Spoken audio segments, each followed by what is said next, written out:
The teachings of Rabbi Ephraim Sprecher, Dean of Students at Diaspora Yeshiva on Mount Zion, Jerusalem. So the Shia talking about Kaddish, how Kaddish helps a dead person. What is it, a hocus pocus? And what does it do for a niftar to say Kaddish? Kaddish, finding comfort in grief. First of all, when a person sits Shiva, lo yaleinu, he tears his clothes. So according to Kabbalah, why does a person tear his clothes when he sits Shiva? It says in Bereshis, Vayi Adam l'nefesh chaya, the human being became a nefesh chaya. The human being became a nefesh chaya. What does a nefesh chaya mean? Unkala says, ruach mamalala. Human being is a ruach mamalala, a soul, a spirit that could speak. So what's a human being? It's not his body. Human being is a neshama that speaks. So according to Kabbalah, one reason you do Kriya when you lose a dead relative is that's a great nechama. Your dead relative, his body is all torn up. But just like the shirt that's torn is not me, is the shirt me, Daniel? It's not me, it's just a garment. So the niftar, whose body is torn up, that's only his garment. It's like his shirt. The godly soul remains intact and eternal. So the Kriya reminds us that the human being is not his body. The human being is ruach mamalalos, as unkelos, a neshama that speaks. So the torn garment is a reminder that the dead body, which is torn and broken, that's not the person. It's only what? Like my torn shirt. It's not really me. It's only my garment. Ruach mamalala, a spirit that speaks. So Kaddish somehow honors a dead person.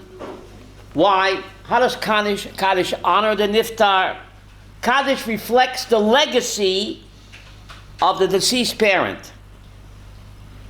That the parent left a child, like my dear wife, who continues to be Mekadesh Shem Shemayim, just like her mother.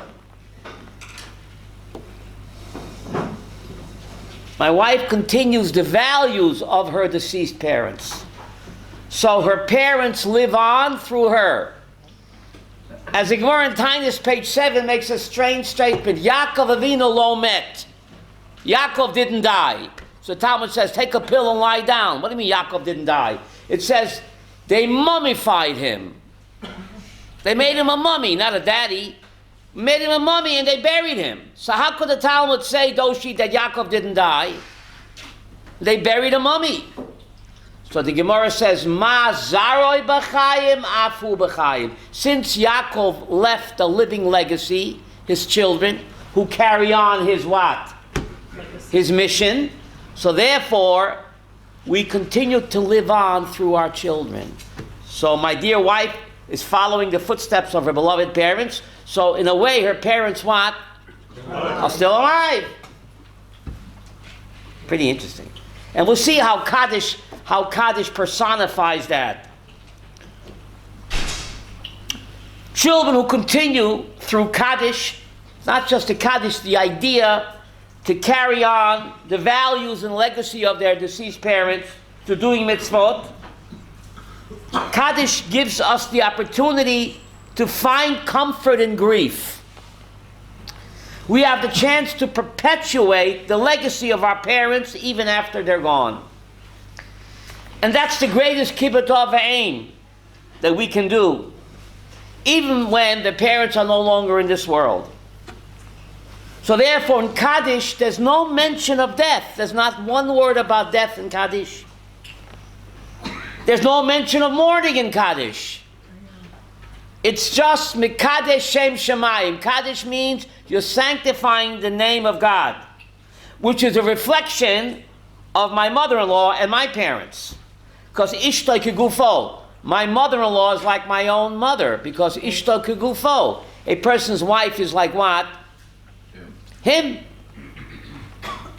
So the Kaddish is Mekadesh Shem Shemayim, a reflection of who my mother-in-law was, her values, her legacy, and we carry on, so therefore in a way she what? Is still alive. Now, Kaddish is the original soul food. before KFC. The Shulchan Aruch tells us that the meaning is to say Kaddish only 11 months for a parent. Why? So, because the maximum time a neshama can spend in Gehenna is what? 12 months. So we don't want to imply that what? That the niftar needed the maximum time in Gehenna. We shouldn't say that our parents, chas v'sholom, need a full 12 months. So therefore, we stop saying Kaddish after what? 11 months.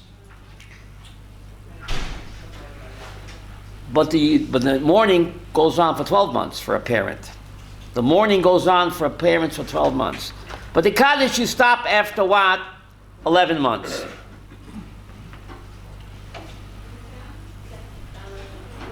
For the last month, you're not saying... You don't say Kaddish for the last month. We'll see, according to Kabbalah, after the last month, there's still a toyeles to continue to say Kaddish after you interrupt with the last month.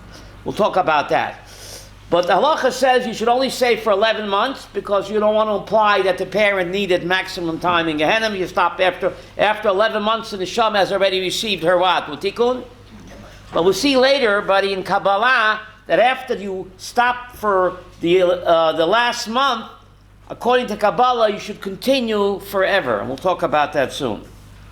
The Ben Ish Chai says it. How do you know? The Kavachayim says it, and we'll see soon. Mishnah Brewer says it too. Don't steal my thunder, David. Okay, we're going to get there. All right. Now, when we say Kaddish for a deceased parent, we're doing kibbut av v'aim. We say an in-law is like what? Like parents. It's actually a posing in Tanakh. How do we know that, Bila? An in-law is like a parent. Ishta kegufay. But how does the Talmud know that, Doshi? It's a posing in Tanakh. When King David found out that Shaul HaMelech was killed, he said, Avi, Avi, my father, and he mourned for him. Was Shaul HaMelech King David's father? No. So how come he said, Avi, Avi, my father? Since he was his father-in-law, he called him what? My father, and that's the source. That a father-in-law, a mother-in-law is like a mother and a father. So King David called his father-in-law Shaul Avi Avi, and he mourned for him. So through saying Kaddish, we can honor our parents or in-laws after death. Now we know mitzvahs stop with death. But kibbut av v'aim is a mitzvah that goes on and on and on. The mitzvah to honor parents is even after death. And how do we honor parents after death? By saying Kaddish. How do we know there's a mitzvah to honor parents after death? We know usually when a person dies, no more mitzvot. So the Kriya Kaddish says something amazing. The source is, if you look in the Ten Commandments in Parshas Yisro, the Parsha of Shabbat is written next door to the Parsha of Kibbut av v'aim. Ma'in Shmita is Har Sinai. You have two Parshas in the Torah next door. There has to be, Reb Chanoch, a strong connection. So why does the Torah put the Parsha of honoring parents next door to the Parsha of what? Shabbat. And if they're next door, there has to be a strong kesher. It says the Ari, Shabbat is a symbol of Olam Haba. The Talmud says Shabbat men Olam Haba. The symbol of life after life is what? Shabbat. The reason the Torah puts Shabbat next to Kibbut av v'aim, says the Ari, to teach that even though your parents are no longer in this world, where are they? In the Shabbos world, i.e. what? Olam Haba. The mitzvah to honor them goes on. So the question is, how do you honor a parent in the afterlife? So the Chai Adam says, how do you honor a person in this world? You take them out to dinner. You visit them. Take them shopping. But the pleasure you give them is temporary. When the dinner is over, when the visit is over, when the shopping is over, the benefit is gone, so the mitzvah is gone. Because anything you do in this world is temporary. So the honor you give to parents in this world is temporary. The dinner wears off, the visit wears off, the shopping wears off, and then the mitzvah wears off. It's only temporary. But when you honor a parent in Olam Haba by saying Kaddish or giving a shir, it's not like a dinner. It's the hana, the benefit the neshama has is what? Abraham? Eternal. Because Olam Haba is eternal. So the honor you give your parents in this world is temporary, because this world by definition is temporary. But when you honor them by saying Kaddish or giving a shir in their memory, the benefit that they get, the pleasure they get, is forever. Because they are in a world that is eternal, and the hana they get is what? Is eternal. So right now I'm honoring my parents and my mother-in-law, right, who's like a parent. Chaim Kanievsky says something amazing. He says, when you're saying Kaddish or giving a shir for a person, you should say the name. But for a parent, David, he says it's not necessary. When you're saying Kaddish or giving a shir for deceased parent, the hana that the parent gets, how do you say hana in English? The benefit that the parent gets is automatic without even mentioning what? The name. Because the child-parent relationship is not broken with death. So we see there's a mitzvah to honor parents even after death. So therefore, there's halacha, you're not allowed to call your parent by his first name. Even after death, Daniel, you cannot, because the mitzvah to honor them goes on and on and on. So you cannot call your parent by their first name, Rabbi Aryeh, even when they're in the Olam Haba. So I have to say, Avi Amoiri Rav Pesach Moshe. As long as I give the title Avi Amoiri Rav Pesach Moshe, I can say his name. Otherwise, I'm not allowed to. Because the mitzvah to honor them, what? Eternal. Is eternal. Now, Larry, the $64 question. You're not allowed to sit in your father's or mother's chair. Let's say after they died, can you sit in your mother's or father's chair after they died? That's a good question, David. I felt my father didn't mind. 1 minute. Did he ask for Wait a minute. So the answer was this question, Malka. When the Yitzchak Goldstein Shlita went to be Menachem Over, and Chaim Kanievsky was sitting shiva for the stipler, he found him sitting in what? After the shiva, he came to visit him, he was sitting in what? In his father's chair. So he asked him, the halach is you're not allowed to sit in your father's chair. Why are you sitting in your father's chair, great rabbi?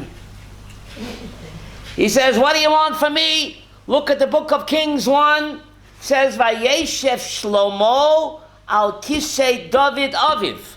What does that mean, Chanoch? Well, king can sit in the... Vayeshev Shlomo al kisei David aviv. Shlomo sat, the Navi says, on the throne of his father David. From here, Chaim Kanievsky learned out that even though you're not allowed to call your parent by his first name even after death, but as far as sitting in your parents' chair after they died, it's permitted. Who taught us that? King David. King Solomon. Not King David, No, King Solomon. Vayeshev Shlomo al kisei David aviv. Shlomo Melech was an Orthodox rabbi and a posek. He was a Navi too. And he showed us that Avraham, you can sit in your father's chair now. You can't call him by his first name. Who calls Unless you say Rebbe Leo. But you're allowed to sit in his chair because Shlomo Melech taught us that after death the parent doesn't mind. So Rav Chaim Kanievsky paskin from this pasuk that what? That part of the mitzvah is no longer in effect. You can't sit in the deceased parent's chair. Okay? So that part of the mitzvah goes on. Now Kaddish somehow is a kapara for the niftar. How is it a kapara for the niftar? A niftar is called a halal in Hebrew. Even in modern Hebrew is called a halal, which the English word halal comes from. Why is a dead person called a halal? Because he's hollowed out. The godly soul is gone, and what's left is a hollow vacuum. So, Kaddish, how is that a kapara tikkun for the niftar? Yiskadal v'yiskadash shemei rabbah. Every one of us has a part of God inside of him. We all have a tzelem Elohim. We all have a chelik Elohim Yimal. Deuteronomy 32, ki chelik Hashem amo. God is a portion. God is a part. of his people. That every one of us has a part of God inside of him. So the person that dies is called a halal, even in modern Hebrew, because what? The godly soul is hollowed out. There's halal, there's a vacuum there, hollow space. That part of God that lived inside this person is what? Gone. There's a vacuum there. Yiskadal v'yiskadash shmei Rabbi Kaddish Baruch Hu, we're going to step in the breach. We're going to fill that vacuum. The part of you that lived inside this person is no longer on this earth. Beam me up, Scotty. There's a vacuum. Kaddish Baruch Hu, we're going to step in the breach. We're going to pick up the slack and give you more Kedusha. That's what the Kaddish does. If you read the words of the Kaddish, it says, Nechamasa, it's a Nechama for the Shekhinah. The part of the Shekhinah that lived inside this person on earth is what? No longer. Halal. Kaddish Baruch Hu, don't worry, we'll pick up the slack. Yiskadal v'yiskadash shmei Rabbah. We're going to do more mitzvot. We're going to be Kaddish Shem Shemayim to make, to what? To make up that vacuum. That halal. Replace that part of Shekhinah. With those words. Is that what you're what? saying? With the words. To fill the vacuum with the Kaddish. With that Kedusha. Now the Kaddish is such lofty Kedusha that we say it in Aramaic. There's an amazing Tosfot. Why do we say Kaddish in Aramaic? So Tosfos in Brochot says something very strange. Aramaic is the only language the Malachim don't understand. They never took Aramaic 101 for some reason. Kaddish has such lofty terms of endearment that the Malachim have no right to praise God in such lovey-dovey terms. And they might become jealous.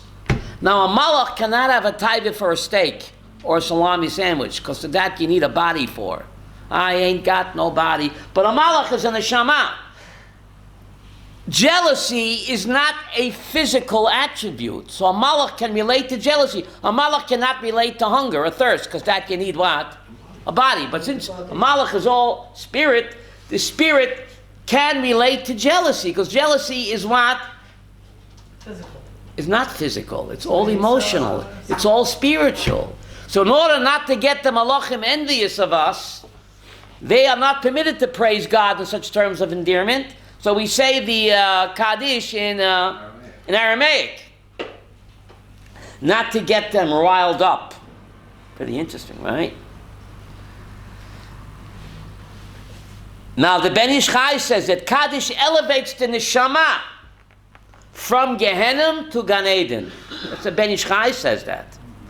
The Ben Ish Chai says in Parshas Vayechi, Oimer Kaddish la niftar, matzilo midin Gehennum.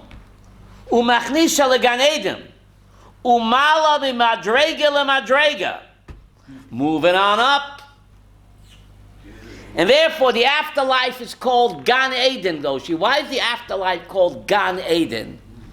What does Gan mean? Garden. How does my garden grow? The neshama continues to grow even in the afterlife through the Kaddish. Afterlife is called Gan, a garden. What does a garden symbolize, Abraham? Growth. But the person is dead. How could he grow? Through the Kaddish, he continues to grow. His neshama keeps moving on up. How does my garden grow? Waters the garden. What? The Kaddish waters the garden. Beautiful. The Kaddish waters the garden, and the neshama continues to what? To move on up. That's pretty interesting, right? Those people that they don't say Kaddish. Now, a person, after he dies, he what? He can no longer do any mitzvot. But through the Kaddish, we just said, we continue to elevate his neshama, even though he no longer can what? Do any mitzvot. But the Kaddish elevates the neshama. And therefore, God tells the prophet Zechariah, "Nisati lecho mahalchim ben omdom eile." You will be a mahalach ben omdom eile. A regular person, when he dies, becomes an omid. Maza omid? Static. But you, Zechariah, you will continue to be mahalach even after you're dead. The mitzvahs you left behind, the talmidim that you left behind, the mitzvahs, you'll be continue to be mahalchim ben amdam eile. Hashem tells the prophet Zechariah, moving up. It ain't over, David, till it's over. You listening? Now, can you say Kaddish for more than one person? Does it detract from the other people?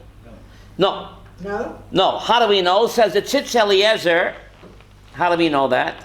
Of course. How do we know that? The Ramah tells us in Shulchan Aruch, if there's no one to say Kaddish, then the person should get up and say Kaddish for all the neshamot. There's no one who's an oval in the shul. The Ramah paskins that one person should get up who lost his parents maybe 60 years ago. There's no oval in the shul. And he should say Kaddish, says the Ramah, for all the neshamot. Says the Tzitz Eliezer, why?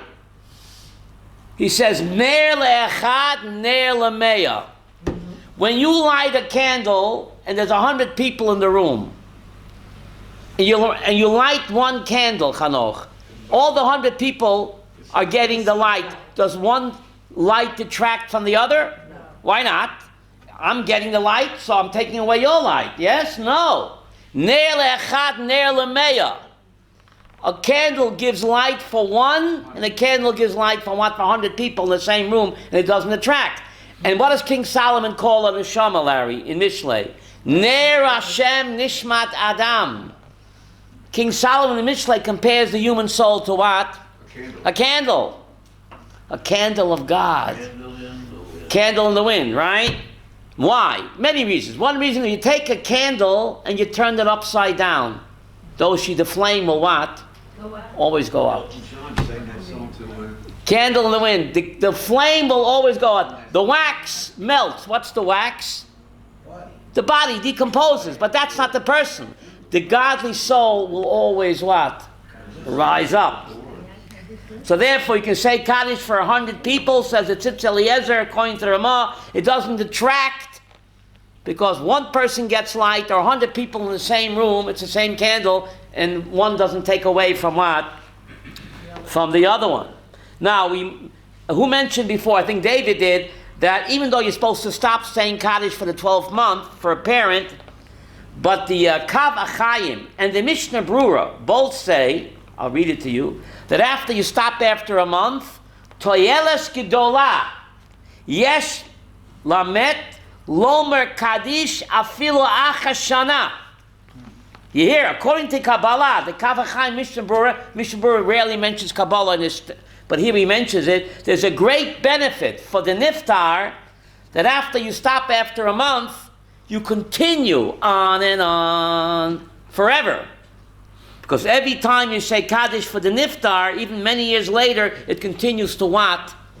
Propel his neshama to on and on. Olam haba is endless. Because what's Olam haba, Chanoch? God's mind. When a person dies, he continues to live on in God's mind. And since God is Ein Sof, so Olam haba is Ein Sof. How do you say that in English? Endless. No end.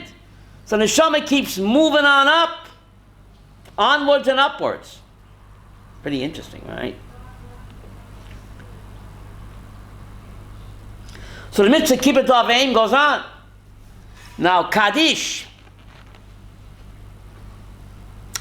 is therapeutic for the living. We all got such tremendous chesed from our parents. Didn't they change our dirty diapers and stood up with us at night when we had the measles and the mumps? They did so much for us. Kaddish is the one opportunity to pay back our parents for all their love and devotion to us. A service only a child can provide.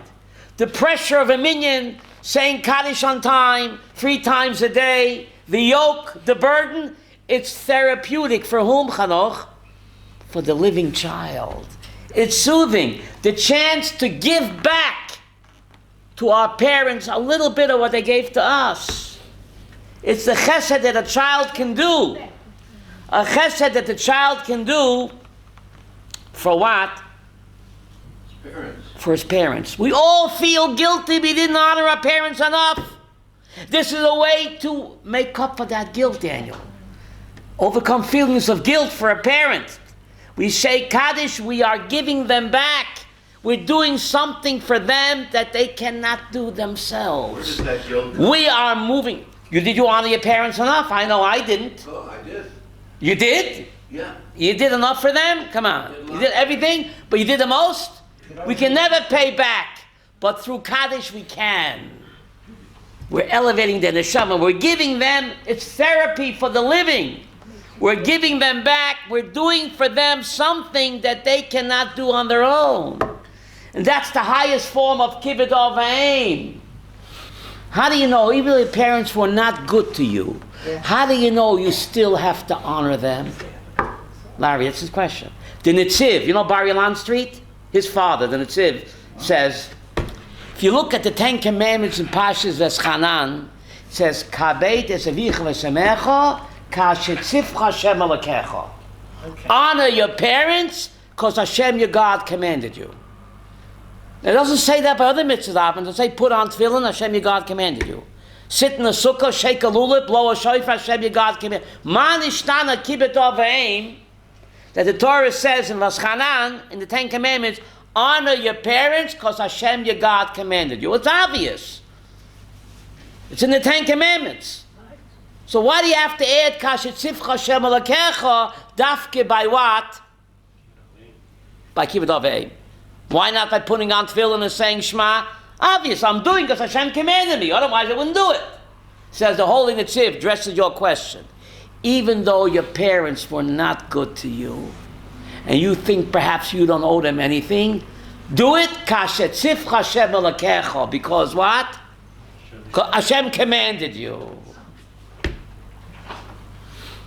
Even though you feel they don't deserve the honor, but God says, I'm not asking your opinion. Do it kashetzif Hashem alakecha. Otherwise, the words, David, are what's the word? Superfluous or superfluous? I mean, redundant. Kashetzif Hashem alakecha, says the Nitziv, your point. Even though your parents were not good to you, there's still a mitzvah to honor them just because Hashem, your God, said it, and therefore those words are not written by another mitzvah, only by what? By kibbut avayim, to address your question.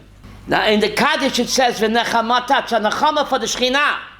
The chelik elokayim yimal that lived inside this person, there's a vacuum. So now, we said we're going to fill the halal. How do you say halal in English? The English word hollow, barrel. The English word hollow comes from the Hebrew halal.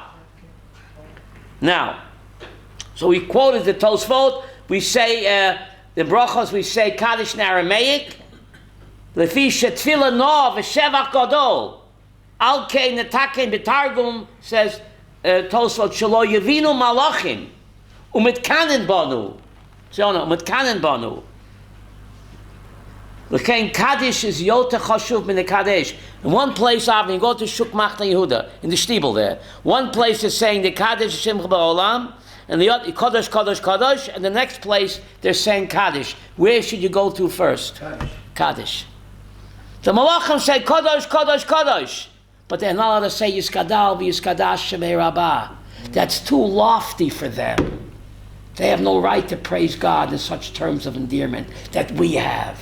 So the Kaddish, says the Shulchan Aruch, the Mishnah Berurah, is even more important than what? Kadosh, Kadosh, Kadosh Hashem Tzavos. Now, there's a mitzvah to daven for the Omid when you have Yotzeit. Let's say, Avram, the same shul, a person has Yotzeit for his father, and a person has Yotzeit for his mother. Who gets the bima? Who gets the, how do you say that in English? To daven for the Amud. The one who's got the yard side. But there's a Yotzeit for the mama, and the other guy got a Yotzeit for the papa. On The same day in the shul. On the same day. Right. One guy's Yotzeit for the papa, one guy's Yotzeit for the mama. They both want to daven for the Amud. Who gets Kadima, Larry? They form another minion. No. You don't form another minion. You're not supposed to do that. So the halach is that the Yotzeit for the father is Shliach Tzibur before the Yotzeit for the mother. Why? Is that discrimination, Bainish? Certainly is. Certainly not. Not. Why does the Yotzeit for the papa get shliach tzibah before a guy goes yotzei for the mama. No, but that just begs the question, why are you? You listening to the question? So the answer is, the father needs the schus of the Kaddish more than the mother. When you daven for the Amid, you're saying more Kaddishim. The father's neshama needs it more than the mother, because the mother is naturally more righteous than the father. Yid halacha. The mother doesn't need all those extra Kaddishim. Been there, done that. Yiddish doshi.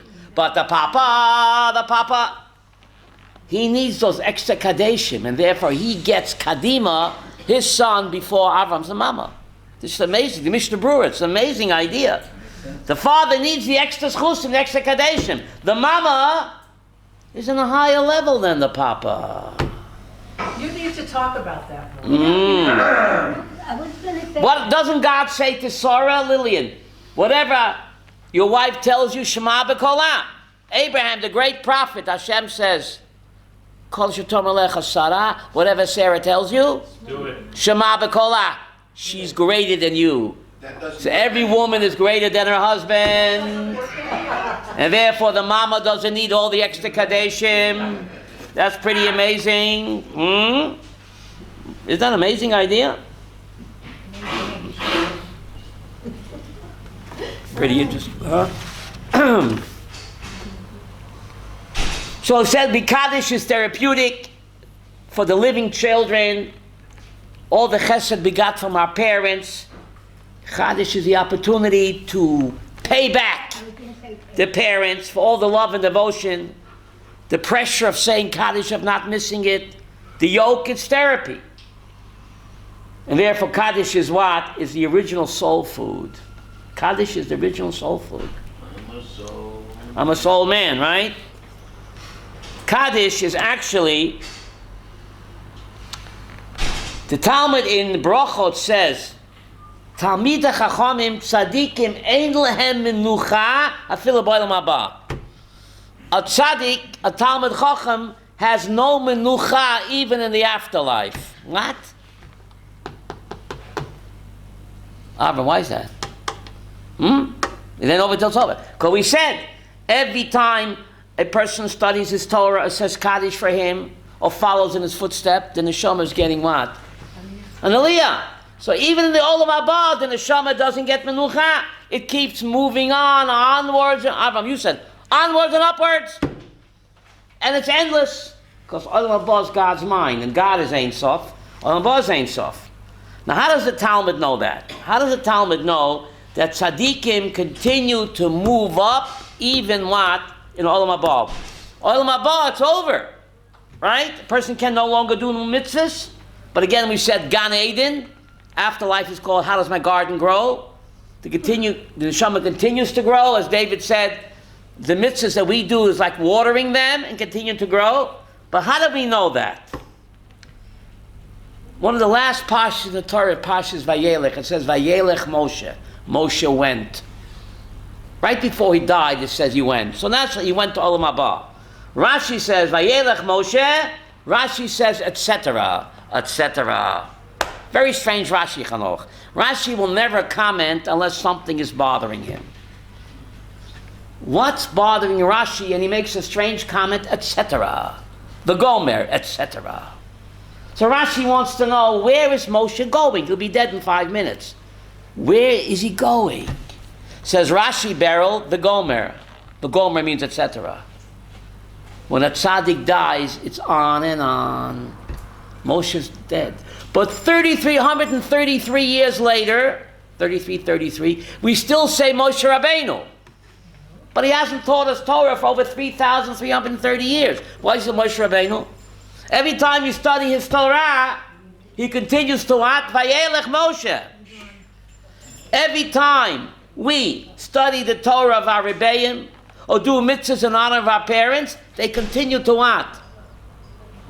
Onwards and upwards. Isn't that a tremendous idea? Vayelech Moshe. Moshe continues to move onwards and upwards. And that's just Moshe Rabbeinu. It's any child or Talmud or any person that's influenced by the deceased person, and he continues to what? Carry on the legacy and the values of that deceased person, he is moving that deceased person onwards and upwards because the living person was inspired by the niftar. Why is a dead person called a niftar? Beryl, even in modern Hebrew, what does niftar mean? He was set free Beautiful. The word niftar means released. in Aramaic. In Aramaic, but it's used in Hebrew. You know, Hebrew, the word ulpan, is that Hebrew? Danish. The word ulpan is Aramaic. So even the word for Hebrew study is what? Aramaic. Because Hebrew and Aramaic are sister languages. So the word niftar, even in modern Hebrew, it's a Talmudic phrase for a dead person, which means released. Please release me, let me go. After 120. Why is the dead person called released? The neshama is no longer trapped in the bodysuit. It's amazing. The language of Hebrew, niftar. He's called released. He's not suffering no more. He doesn't have Alzheimer's. He doesn't have cancer no more. He's released. They were asking the Ulpan teacher how do you say a dead person in Hebrew. Niftar. It's Aramaic for released. The neshama is not confined. It's not restricted. It's not sick anymore. It's not suffering anymore. So we have to know that. We have to know that. So, what did we learn today? Kaddish is not a prayer for the dead. It's a way to what? To step in the breach. The parent, the part of God that lived inside the parent is no longer there. We're going to pick up and plug that gap, fill that vacuum, that halal. Hello? And this gives great honor to our parents, and we're honoring them in the afterlife. And we learned that our in-laws are just like parents.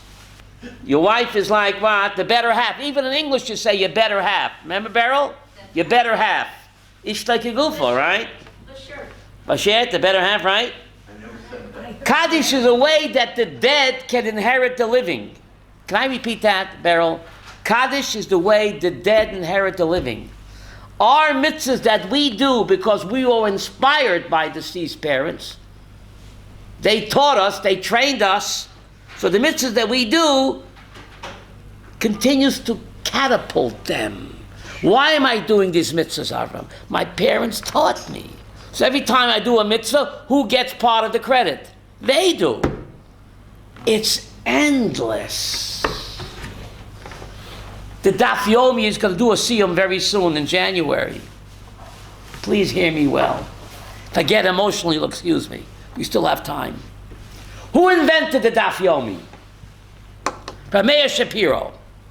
Chofetz Chaim said, who gave you the idea? Such an amazing idea. He says, it was my mama. He said, when I was a little boy, I was weak in Gemara. So my mother hired a tutor for me, to tutor me in Gemara. It was Isfachag. After Pesach, the tutor didn't show up. Isfachag, he has to pack his Pesach the Kaddish away. He didn't come.